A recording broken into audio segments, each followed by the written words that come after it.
think about Boosie? I don't care about his fan base. I don't care about none of that. This on Tubi movie. Victoria Woods went all the way off on Boosie after he spoke on that GloRilla family drama, and it got loud fast. She called him washed, labeled him a hypocrite, and made it clear she wasn't playing about it. Boosie thought he was just talking, but he walked straight into a verbal showdown. This whole situation popped off because Boosie did what he always does. He talked. He's been giving unfiltered opinions since the early 2000s, but this time he stepped into territory that wasn't his. And Victoria, she was ready. She was just waiting for somebody to test her, and Boosie gave her the perfect opening. Around February 9th, 2026, Boosie slid onto The Breakfast Club and started speaking on the pressure artist feel when family expects a slice of the pie. He made it clear from the jump he wasn't choosing sides. I want to speak on something right quick. I ain't siding with GloRilla. I ain't siding with GloRilla. He said he was just being honest about how money changes people and how folks assume rappers are sitting on endless stacks. People be thinking we have more money than we have. Every artist who got 50 million ain't got 50 million. Every artist you think got 100 million ain't got 100 million. Then he broke it down with his own example. He said if he had $1 million and had to split it between 7 siblings plus his mom and dad, that money would disappear quick. Even though I said, if I get everybody, I'm gonna be broke, man. Just think if I got $1 million. I got 7 brothers and sisters. He explained that giving everyone $100,000 would wipe out the whole bag just like that. I give each y'all $100,000, I'm broke. If I really look out like you want me to look out, it's gone. He kept repeating he wasn't trying to step into anybody's family business, said it more than once. I'm not siding with Glow or Blow because that's a family situation. I don't know what happened. I ain't getting no family business. He framed it like he was just talking reality, not pointing fingers. But Victoria didn't take it that way at all. She heard him backing GloRilla's move and giving her a pass. In her eyes, that wasn't neutral. That was co-signing. Got Boosie raccoon eyes. Talking about some, I'm not on nobody's side, but I'm just saying you are taking sides. And Victoria, she does not let stuff like that slide. She hit the internet swinging like this was personal from way back. No warm-up, no warning, just straight pressure. She said flat out that Boosie was out here defending why GloRilla wasn't breaking bread with her family, and she wasn't feeling that at all. It's basically you saying she ain't got no money, so she ain't trying to give us none. You justifying her. I don't give a... Then she turned it up another level. She said she didn't care about his fan base or anything he had going on. Claimed he's making Tubi movies now, saying he fell off and needs to take a seat somewhere. She was going back to back with him on live, not easing up for a second. What y'all think about Boosie? I don't care about his fan base. I don't care about none of that. This on Tubi movie. Victoria brought up his past takes on the LGBTQ community and called him a hypocrite. And I already don't like you anyway, Boosie, because you know why? You don't like gays. You don't like gays. Nas X. She said he pushes guns, weed, and reckless energy in his music, but then turns around and judges other people for how they live. She even mentioned how he caught backlash over Lil Nas X and said he can't pick and choose what to criticize. Then it got real personal. She said she never even liked him to begin with, told him to sit down and go make some more low-budget projects. He's straddling the fence. He just wanted to be in the in crowd. Nigga, go make some Tubi movies. But the line that sent the whole internet into a frenzy, that's when she said, I thought we were cool. We diabetes, bro. That clip went everywhere. Timelines were flooded with that bar, and people could not stop replaying it. To his credit, Boosie didn't explode. He jumped on X, called her his diabetic twin, said my bad, and explained he was just speaking on life situations. He said he has sibling issues too, and wasn't trying to beef. He even laughed and called her skin ball before moving on. But Victoria still wasn't finished. She popped back up in another clip and shifted her aim straight at The Breakfast Club. She was on go the whole time. She fired at Charlemagne, fired at Boosie, and warned everybody watching that if they say her name, they better come ready. She made it clear she's clapping back at anybody who throws shots her way. So that's the so-called fight footage between Boosie and GloRilla's sister. No hands, no pull-ups, just straight words flying. Victoria was pressing anyone she felt was defending GloRilla. But to really get why she had that much heat built up, you have to rewind to where it all started. And that story runs deep into the struggle they grew up in. Victoria Woods didn't just jump online ranting for attention. According to her, this frustration's been sitting heavy for 4 years. 4 years of watching GloRilla go from sleeping on a mattress in rough conditions to stepping onto red carpets and getting Grammy nominations. That's a wild transformation to witness up close. But Victoria says while the spotlight got brighter, the family situation didn't change. She claims nobody got lifted out, nobody got upgraded. They were still in the same tough spot. In her first real sit-down with DJUTV, she broke it all the way down. She talked about growing up in Fraser, Memphis, one of 10 kids in a house where there was never enough to stretch around. I mean, well, growing up, it was a struggle. I didn't start living life till I got to adulthood. One part really stood out. She said getting McDonald's felt like hitting the lottery. That wasn't just food. That was a full celebration. Going to McDonald's. Okay. Yeah. Going to McDonald's to get a hot or spicy? Yes. Later, when she entered foster care and her foster mom casually told her to grab snacks from the store, it didn't even feel real. She didn't know how to react. Where she came from, a simple bag of chips wasn't small. It was a blessing. I went to foster care and I seen like it was kind of like a normal, and I'm like, they were like, my foster mom would be like, go and get you some snacks. What? She even said something that stunned people. She claimed folks locked up were eating better than they were at home. That's how rough it felt growing up in that house. Their dad worked at the post office, but the paycheck never stretched far enough for a family of 12. Victoria said he kept borrowing money from a neighbor named Mr. Raymond, and the deal was brutal. Every $20 turned into $40 owed back. It was a constant cycle, juggling bills just to keep the lights on and food in the kitchen. So my daddy used to rob Peter to pay Paul. So if he borrowed 20, he's gonna have to pay back 40. Still, through all that pressure, she said the siblings stayed tight. They made each other laugh when everything felt heavy. They stuck together when nothing else was steady. Victoria said they would joke around even when they were extremely hungry, trying to distract themselves from the pain. That bond is what she stands on now. In her mind, they struggled together, so if one makes it out, everybody should rise. That's the code she believes in. So when GloRilla blew up in 2022 with FNF, Let's Go, Victoria said she was proud. She congratulated her, genuinely happy to see her little sister win. But then things shifted. She said she texted her and the message went green. GloRilla had changed her number and didn't pass it out. Victoria said when she asked their mom for the new contact, she was told she couldn't share it without GloRilla's permission. From there, Victoria claims the distance grew. She felt like once the fame and money came in, access got limited. She said GloRilla never invited her to a show. The one concert she attended, she said their mom had to quietly help her get inside through the back. When Victoria sat down with TMZ, she finally put a number on it. She said all she wanted was $2,500 per sibling. Not a mansion, not a Benz, just $2,500. That was her ask. She said if GloRilla had simply sent that, she wouldn't have gone public. No lives, no interviews, no dragging her name. In her mind, if something had been given, there would have been nothing to talk about. And she made it clear this wasn't just about her. She pointed out there are 9 other siblings and claimed none of them were getting support either. Then she dropped a statement that shook everything up. Victoria said their mom is still working at FedEx every day. According to her, GloRilla didn't retire her like people online were claiming. That one comment split the internet fast. She do little oohs and ahs for our parents or whatever, but barely nothing because my mama still clocking the clock at FedEx. Oh, she don't want to work.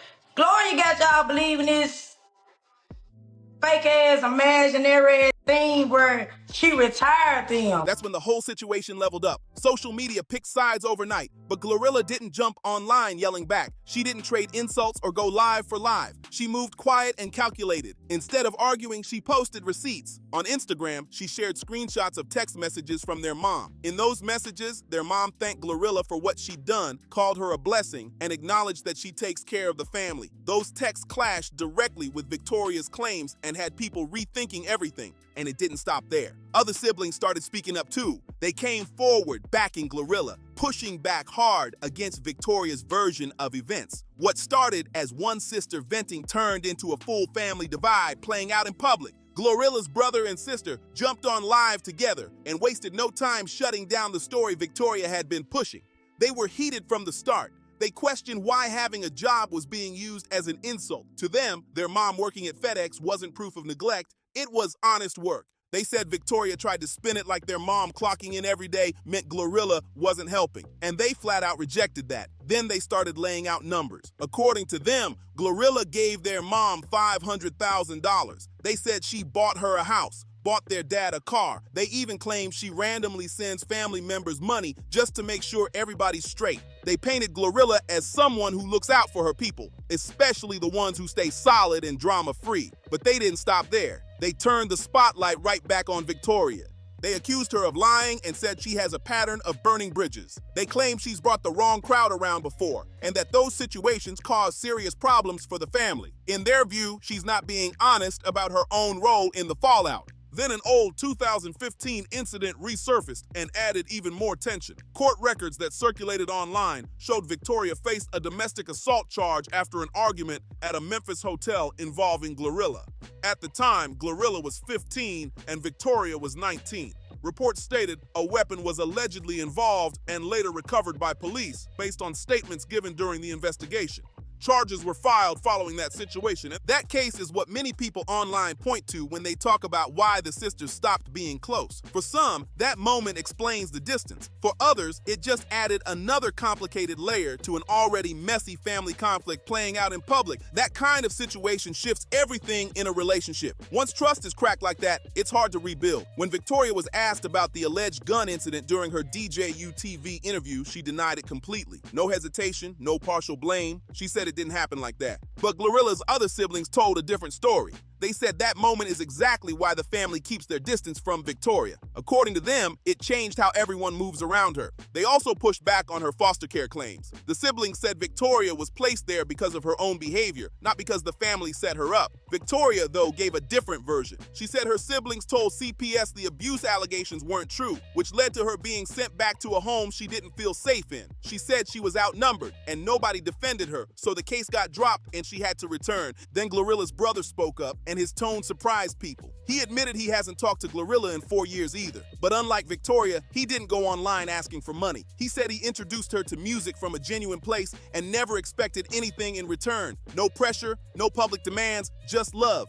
That energy felt completely different from the heat Victoria was bringing. Meanwhile, GloRilla stayed mostly indirect. She reposted memes about entitlement and even shared job listings from Indeed.com. She didn't tag names, didn't argue, just subtle shots that spoke loud. The message from her side seemed clear. She supports those who stay solid, and in their view, Victoria hasn't moved that way in a long time. Before long, more names from the industry and the internet jumped into the mix, and the whole situation turned into a full-blown online war of opinions. What started as a family clash between two sisters from Memphis turned into a full-blown internet circus. Rappers, bloggers, and random commentators jumped in like it was a street tournament. Everybody picked a side, and half the loudest voices had nothing to do with the situation in the first place. Finesse 2 Times was one of the first artists to step in. The Memphis rapper reposted Victoria's TMZ clip on his Instagram story and wrote, "And somebody tell Gorilla's sister STFUC." Then he dropped a video telling her to get up and grind. He said every city has a truck stop or some kind of hustle, and she should focus on stacking her own money instead of counting somebody else's. Victoria fired right back. She went live and aimed straight at him. She questioned his career path, asking how someone goes from rapping to streaming and expects to be taken seriously. How you got a lily? You was a rapper. How the do you go from a rapper to a streamer? Some not adding up. She took shots at his success, his finances, and people connected to him. She even mentioned his child, turning the whole thing into what felt like a diss battle session. She wasn't holding back at all. Then she flipped it into strategy. She told him if he's using her name for views, he should cut her a check because she's bringing attention too.